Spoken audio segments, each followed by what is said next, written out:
Hello guys, আসসালামু আলাইকুম। শাম্মিস daily blog থেকে আবার একটি নতুন ভিডিও নিয়ে আসলাম। আর আজকে বাহিরে অনেক বৃষ্টি হচ্ছে, তো রাত্রেবেলা সবাই নাকি খিচড়ি খাবে। এই জন্য আমি এখান থেকে এক পটলা গরুর মাংস বের করে ভিজে রাখলাম। আর এরপরে মেয়ে বলতেছে আম্মু একটু চা খাবো, তো ভাবলাম যে শুধু তার জন্যই কেন চা করব, সবার জন্যই করি।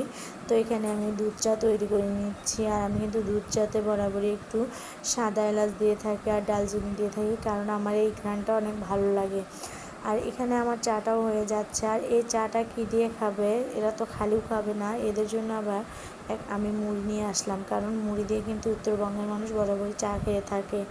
আর এটা তাদের সকালের নাস্তাও অনেক সময় ব্যবহার করে থাকে। তো এই তো এখানে চা দিয়ে এখন মুড়ি খাচ্ছে। আর তার মধ্যে আমার হাঁসগুলো চলে আসছে।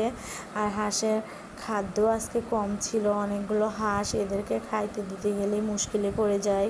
তো এখানে দেখেন হাঁসগুলো খাচ্ছে কিভাবে। আর এই হাঁসগুলো খাওয়ালে আমি ভিতরে চলে যাব, কারণ এখানে না তো কুকুর এসে আবার খেয়ে ফেলবে। এরপরে আমি রুমে এসে রান্নার জন্য রেডি করে নেব।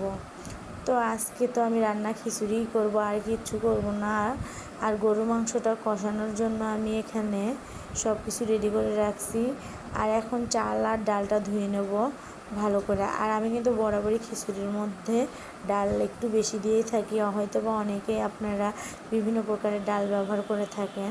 তো আমি যখনই খিচুড়ি রান্না করি শুধু মসুর ডালটাই ব্যবহার করে থাকি বেশি করে। আর বেশি করে একটু মসুর ডাল দিলে কী হয়, খিচুড়িটা হালকা নরম হয়। তো এরপরে আমি এখানে মাংসটা উঠানোর জন্য সব কিছু দিয়ে দিচ্ছি। আর দিয়ে দেওয়ার পরে সব হাতে মাখাবো। আর মাংসটা অনেকক্ষণ ধরেই ভিজে রাখছি, হয়তো বা এখন একটু হালকা বাকি আছে খোলার। তো এইভাবেই আমি একটু মাখিয়ে নেব। আর মাখিয়ে নিয়ে এটা কারেন্টে দিয়ে আসবো। আর এখানে আমি আজকে খিচুড়িটা রাইস কুকারে রান্না করব। আমার মা বলতেছে যে সে কখনো কিন্তু রাইস কুকারে খিচুড়ি রান্না করেনি। আমাকে বলতেছে আমি যখন করি নাই তো তুমি কি পারবো? তো আমি বললাম হ্যাঁ, পারবো না কেন, আজকে একটু চেষ্টা করেই দেখি। সবসময় কিন্তু আমি খিচুড়িটা প্রেশার কুকারে রান্না করে থাকি। তো এই তো এখানে আমি একটু সয়াবিন তেল দিয়ে দিলাম, আর মরিচ পেঁয়াজগুলোকে দিয়ে দিচ্ছি, একটু গরম করে নেব।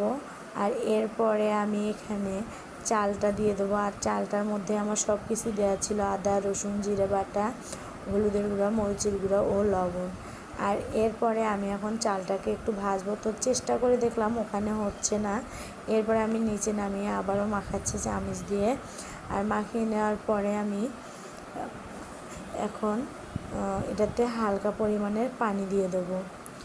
তো আপনাদের কার কার খিচুড়ি ভালো লাগে আমাকে কমেন্টস করে জানাবেন। আমার হয়তো বা খিচুড়িটা একটু কমই পছন্দ, কিন্তু তারপরেও খাইতে হবে, সবার যেহেতু খাইতে চাচ্ছে এই জন্য আমাকেও খাইতে হবে। আর এই তো একদম সন্ধ্যা হয়ে আসছে, বৃষ্টিও পড়তেছে গুড়ি গুড়ি। এর মধ্যে আমি এখন হাঁসগুলোকে তুলতে আসলাম। আর এই হাঁসগুলো তুলতে কিন্তু অনেক ঝামেলা হয়। কিছু সাইজের ছোট আছে আর কিছু বড় সাইজের আছে। আর ছোটোগুলো একটু দুষ্টুই বেশি। আর এখানে এসে দেখি আমার গরু মাংসটা একদম কষানো হয়ে গেছে।